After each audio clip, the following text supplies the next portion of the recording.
Madam బాగుండాలని నా ప్రయత్నం అంతా. నేను అనుమానిస్తున్నట్టే మాయ వెనుక ఏదో రహస్యం ఉంది. అర్చన నేను కంగారు పడతానని నాకు నిజం చెప్పకపోయినా మాయ గురించి ఒక విషయం తెలిసింది. అసలు మాయ అడవికెందుకు వెళ్తుంది? అక్కడేమైనా జరగరానిది జరుగుతుందా?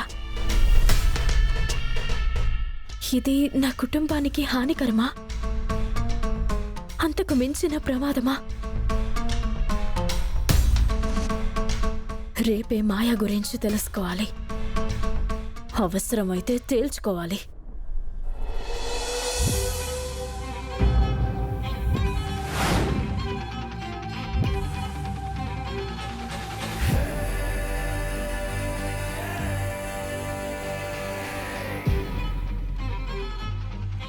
ఎందుకు పిలిచారు?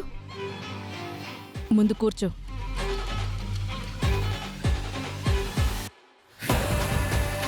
చెప్పండి. నిశ్చితార్థం మనం అనుకున్నట్టు జరగలేదు. పెళ్లికి సమయం దగ్గర పడుతుంది.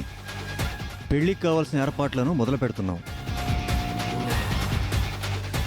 పెళ్ళైనా ఎటువంటి ఆటంకం లేకుండా జరుగుతుందా అని మాకు అనుమానంగా ఉంది. ఎందుకు అనుమానం? కళ్ల ముందు అవని ఉంది, అజ్ఞాతంలో అవని కూతురుంది. పెళ్లి సమయంలో ఏవైనా జరగొచ్చు కదా. ఏమీ జరగవు. అవని అడ్డం రాలేదు. అయినా నీకు పెళ్ళైన వాడెందుకమ్మా?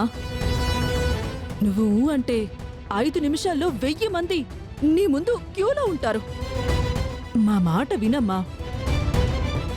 మళ్ళీ మొదటికొస్తారేంటి? నాకు శ్రీకర్ కావాలి. శ్రీకర్తోనే నా పెళ్లి జరగాలి. అందులో ఎటువంటి మార్పు ఉండదు. That's all. What's wrong with you baby? What? ఈ మధ్య నీ ప్రవర్తనలో తేడా కనిపిస్తుంది. ఏం తేడా ఉంది? నువ్వు మా దగ్గర ఏదో దాస్తున్నావని అనిపిస్తుంది. నువ్వే నిజాలు దాయడం లేదా? మా ఇద్దరి మీద ప్రమాణం చేసి చెప్పు. మీరు నా దగ్గర ఏ నిజాలు దాచలేదా? మీరు టెస్ట్ చెప్పండి. మేమేం దాచాం? ఇప్పుడు కాదు, నా చిన్నప్పటి నుంచే దాస్తూ వస్తున్నారు. ఏంటది? నేను మీ కన్న బిడ్డని కాదు అన్న విషయం.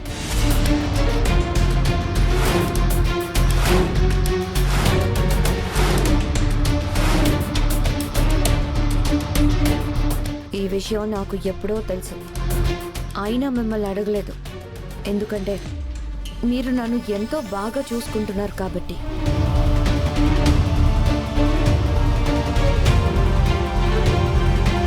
మీ మీద నాకు ఒక రెస్పెక్ట్ ఉంది.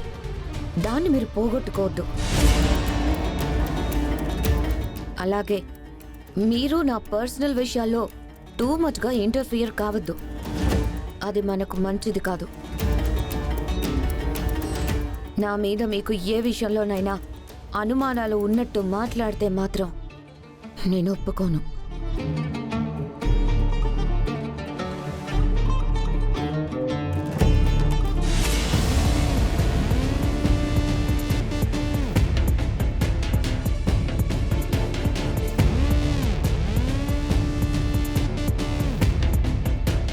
మాయకి తను మన బిడ్డ కాదన్న విషయం ముందే తెలుసా? తనే క్లియర్గా చెప్పింది కదా సార్.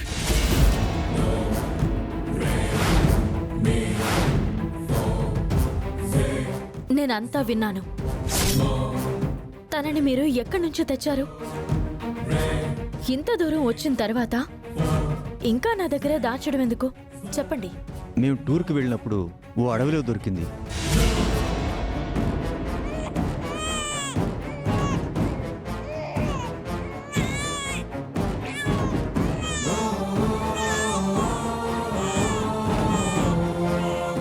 మాయ ప్రవర్తన ఒక్కోసారి మాకు అర్థం కాకుండా ఉంటుంది. మా మీద సీరియస్ అవుతూ ఉంటుంది. మేము తనని పెంచుకుంటున్న వారమని తెలిసినప్పుడు తను మా అడుగుజాడల్లో నడవాలి. మేము చెప్పినట్టు వినాలి. బట్ అలా ఉండడం లేదు. ఎందుకో అర్థం కావట్లేదు. గదిలోకి వెళ్ళి గంటల తరబడి ఉంటుంది. లోపల ఏం చేస్తుంటుందో తెలీదు. మీరు నా ముందు బాధతో అంతా ఓపెన్ అయిపోయారు కాబట్టి నేను మీ ముందు ఓపెన్ అవుతున్నాను. మాయా మీద నాకు అనుమానాలున్నాయి. అవి నేను తెలుసుకోవాలి. అంతేకాదు, మీరు కోరుకుంటున్నట్టు మాయా నా భర్త కోసం దిగజారిపోవాల్సిన అవసరం లేదు. మాయకు ఒక మంచి జీవితం ఇవ్వడంలో నా వంతు ప్రయత్నం నేను చేస్తాను. మాయ రూమ్లో ఏం చేస్తుందో తెలుసుకుందాం పదండి. రండి ప్లీజ్, నా మాటని కాదనకండి.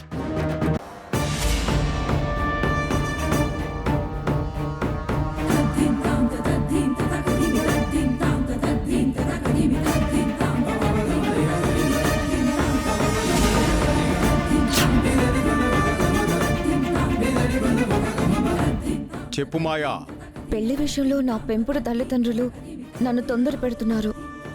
ఏం సమాధానం చెప్పాలో అర్థం కాక మాటని దాటుకుంటూ వచ్చేస్తున్నాను.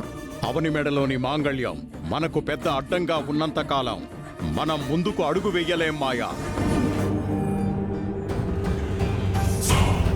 ఇంకేదైనా ఉపాయం లేదా సామి? అన్ని దారుల్లోనూ మన వంతు ప్రయత్నం మనం చేస్తున్నాం. కాస్త సమయం ఇవ్వు, ఏం చేయాలో ఆలోచిస్తాను. ఈసారి చెయ్యబోయే పనితో అవని అడ్డం, అర్చన అడ్డం, తాళి అడ్డం అన్నీ తొలగిపోవాలి.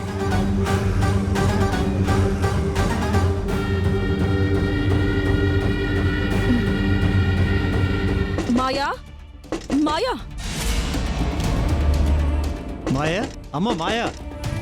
సామి, నేను మీతో తర్వాత మాట్లాడతాను. సరే మాయా. జై జట. మాయా, ఇప్పుడే కదా కింద మాట్లాడొచ్చాను, మళ్ళీ నాతో ఏం మాట్లాడాలని అనుకుంటున్నారు? మాయా, తలుపు తీయమ్మా. ఏం కావాలి మీకు? ఇప్పుడే కదా మాట్లాడుకున్నాం.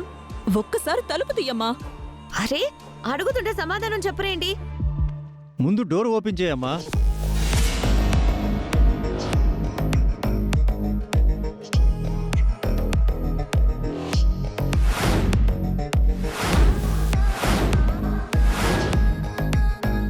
ఏమైంది వీళ్ళకి? ఎవరిని నేరుగా నా రూమ్ దాకా ఎందుకు తీసుకొచ్చారు? ఏం చేస్తున్నారు మాయా మేడం? ఈ సమయంలో నువ్వు నా ఇంటికొచ్చి నేనేం చేస్తున్నాను అని అడుగుతావేంటి? రూమ్లో ఏముంది? ఏముంటుంది? అందరి ఇంట్లో ఉన్న విధంగానే బెడ్, డ్రెస్సింగ్ టేబుల్, కబోర్డ్స్ ఉంటాయి. కొత్తగా ఏముంటాయి? రూమ్లో గంటల తరబడి ఉంటారంట, బయటికి రారంట, మనుషులతో కలవరంట. That's my wish. నా పర్సనల్ రూమ్లో నేను ఎక్కువ టైంని స్పెండ్ చేస్తాను. దానివల్ల నీకు ప్రాబ్లం ఏంటి?